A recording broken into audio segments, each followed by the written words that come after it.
Your mind is not quiet. It runs like a machine that never turns off. Thoughts repeat, worries spin. What if this happens? What if that doesn't? You replay the past, you obsess over the future, and in the process, you lose the present moment.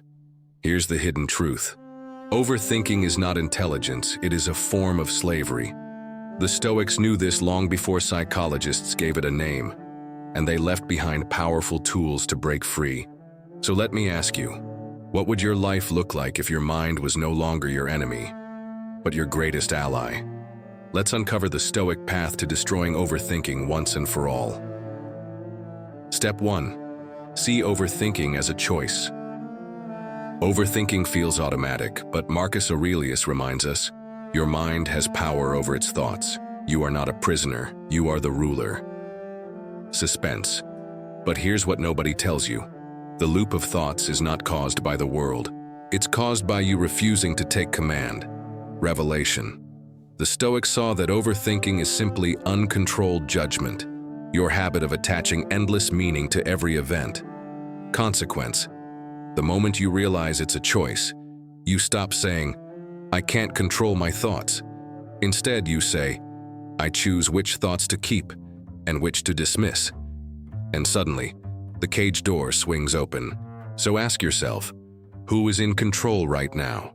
You or the endless chatter of your mind? Step 2. Focus only on what you can control.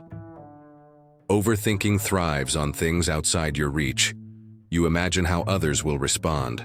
You predict outcomes you cannot influence. You obsess over the uncontrollable. Suspense. But here's the trap. Every second spent on the uncontrollable is energy stolen from the controllable. Revelation. Epictetus drew the line clearly. Some things are up to us and some are not. Your choices, your actions, your character, these are yours. The rest is wasted worry. Consequence. When you live this way, overthinking collapses.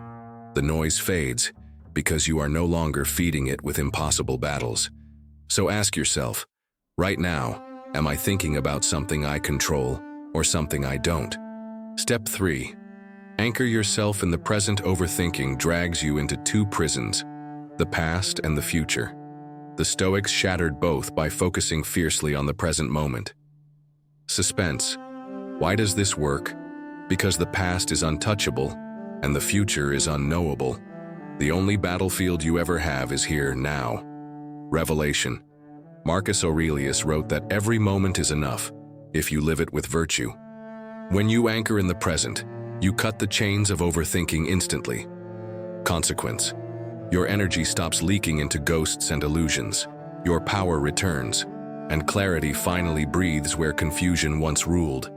So ask yourself, am I living in this moment or am I lost in a world that doesn't exist? Step 4. Use reason to silence the spiral. Overthinking thrives on exaggeration. Your mind tells you, this problem is massive, this failure will ruin everything. This mistake is permanent. Suspense. But here's the secret. Overthinking cannot survive under the light of reason. Revelation. The Stoics used reason like a sword. They asked, is this really as bad as I think? Will this matter in a year? Am I seeing this clearly or am I trapped in illusion? Consequence. The spiral collapses when reason enters. The monster shrinks back to its true size, usually much smaller than you imagined. So ask yourself, what is the reasonable truth here, not the fearful exaggeration? Step 5. Accept uncertainty as part of life. Overthinking is fueled by one craving, certainty. You want to know how things will end, what people will do, how events will unfold. But Marcus Aurelius knew the truth. Life is uncertainty. Suspense. Here's the trap. The more you demand certainty, the more your mind spins, inventing endless scenarios.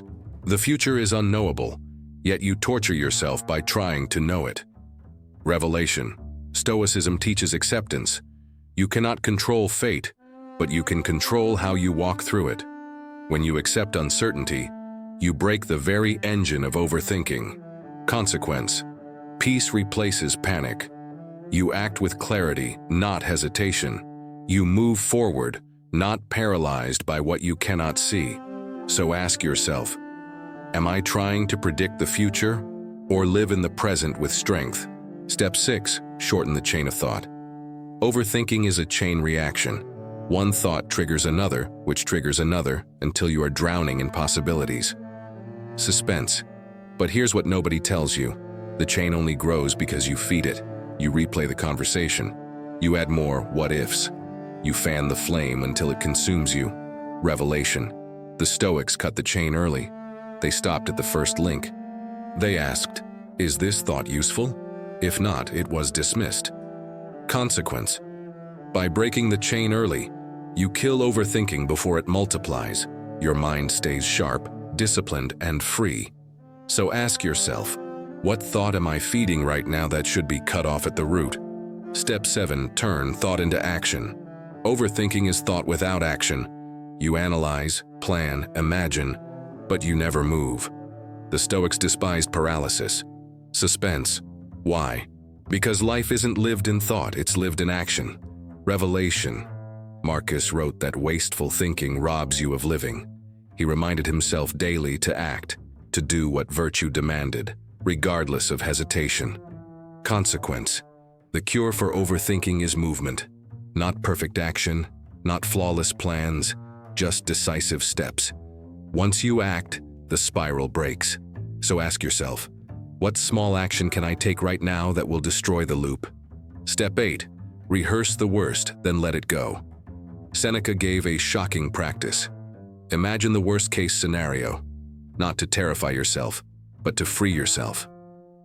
Suspense. But why would imagining the worst destroy overthinking?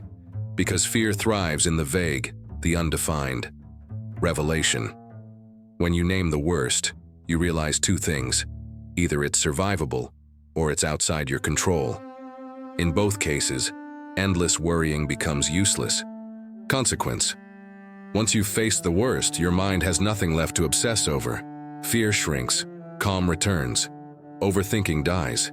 So ask yourself, what is the absolute worst that could happen, and what strength would I still have even then? Overthinking is not intelligence. It is a trap, a cage built by your own thoughts. But Stoicism gives you the keys. Control what you can, anchor in the present, use reason, act with courage, and accept uncertainty. And here's the final truth. Freedom from overthinking doesn't come from thinking less. It comes from thinking wisely, from cutting the noise and sharpening the signal, from ruling your mind instead of serving it. So the next time the spiral begins, remember, the choice is always yours. Will you stay chained or will you walk free? If these Stoic truths resonate with you, imagine what more you'll discover on this journey. Subscribe and walk with us deeper into the wisdom of the Stoics. If you've stayed until now, you've already proven your pursuit of clarity. Like this video, share it, and let's grow stronger together. The next lesson may surprise you even more.